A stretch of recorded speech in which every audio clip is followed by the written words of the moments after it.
Scrub Daddy has seemingly mastered social media, getting millions and millions views every single month as a sponge company. I studied their entire social media strategy, and today we're going to talk about the content pillars they use that is leading to the success that they have. All right, the first pillar I want to discuss, I'm calling absolutely out of pocket. It's content that leans slightly riskier, slightly edgier.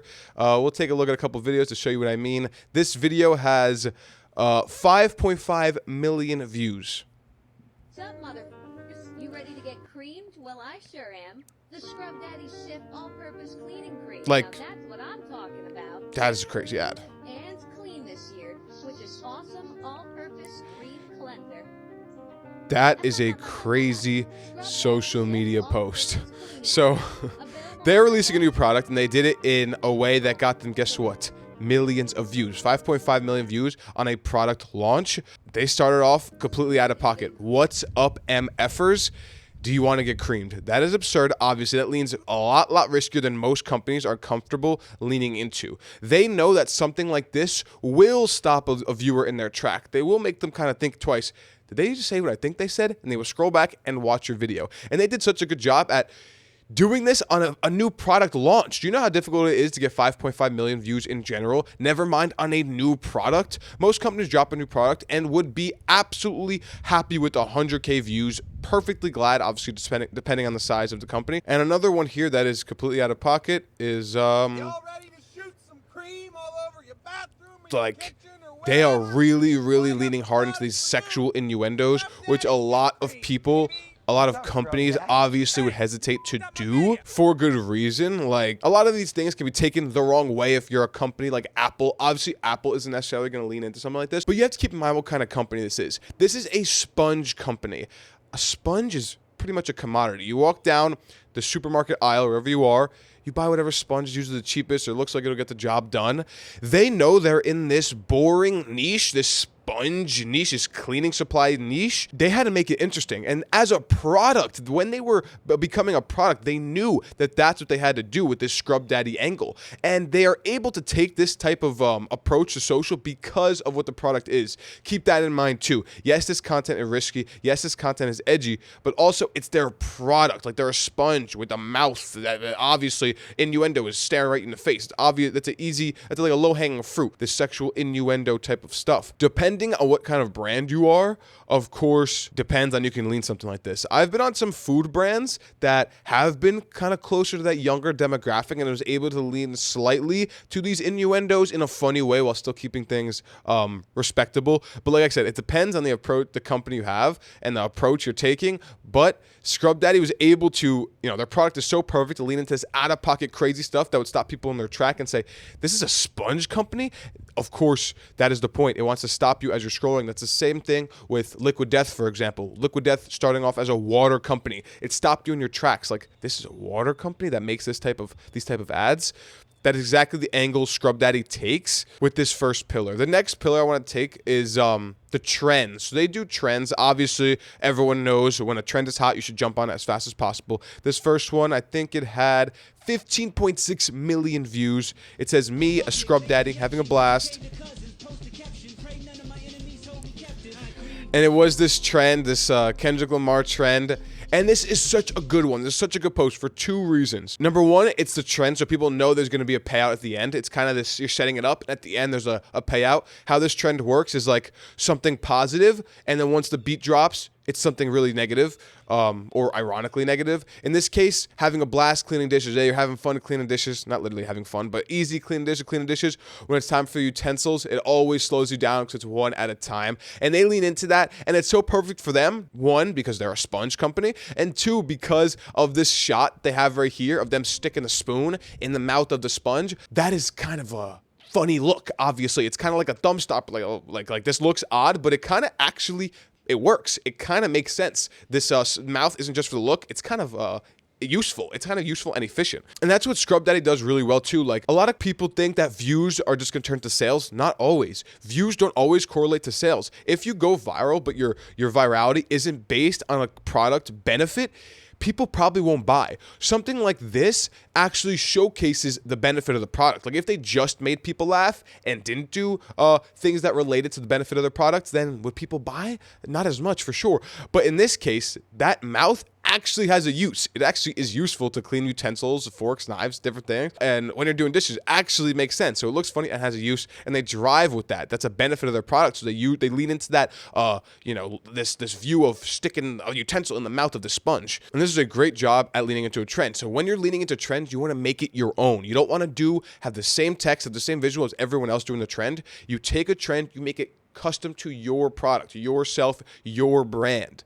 You have to have your spin on it or it's not going to resonate. Even if you get virality, it's not going to turn to sales. Have it based in a benefit of your product. Another trend they did that was funny, this mama, I'm a mommy.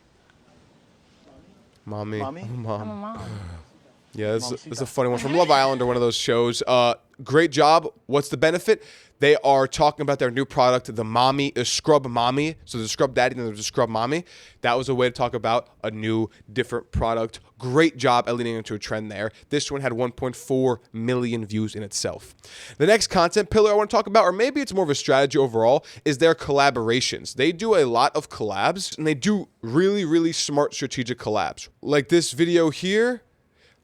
They bring Duolingo into the picture. Why is this such a smart collaboration? Some might see a sponge and a education app. Might be a weird combination, but one obvious thing that stands out is that they are both very viral on social. They are both very relevant on social. People love the Duolingo owl. People love Scrub Daddy. People love them individually. When you put them together, of course it's going to do well. Like, of course, people love seeing these guys on social. They both do a great job. We have another episode on Duolingo. I recommend checking that one out. And this one, they even collabed with Teletubby. It's just such an unexpected thing, but they leaned heavy into these this mascot approach, because mascots kind of were trendy are in right now, because a lot of mascots are kind of approaching like this influencer type of style on social, where it's not necessarily a person in front of your brand, but it's a mascot literally in the videos and the content. So that is their third content pillar that lead to collaborations. And anyone from a small business to a medium business to a large business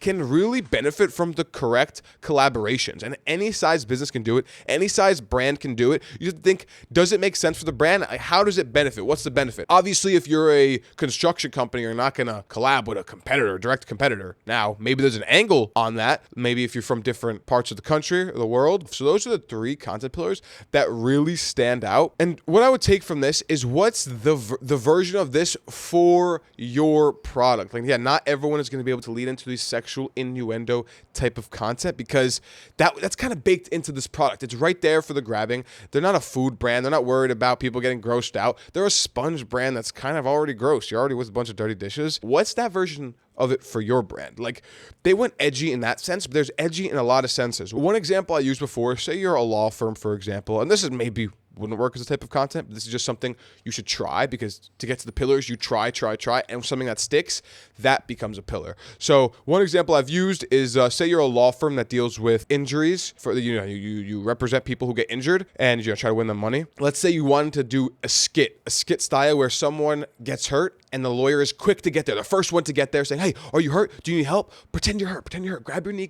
and some sort of skit around hoping the person is injured. That can be a little bit risky, edgy, because it could be deemed unethical. But obviously, if it's a joke, if it's done well, I think something like that may perform good on social while teetering the line of edgy. Of course, you don't want to go over the edge, over the line, because then you get bad rep, you get bad looks, you get bad comments, all this stuff. That's a thin line that you have to be careful of. But for the most part, I recommend every brand, what's your version of edgy? Try it out. See what comes from it.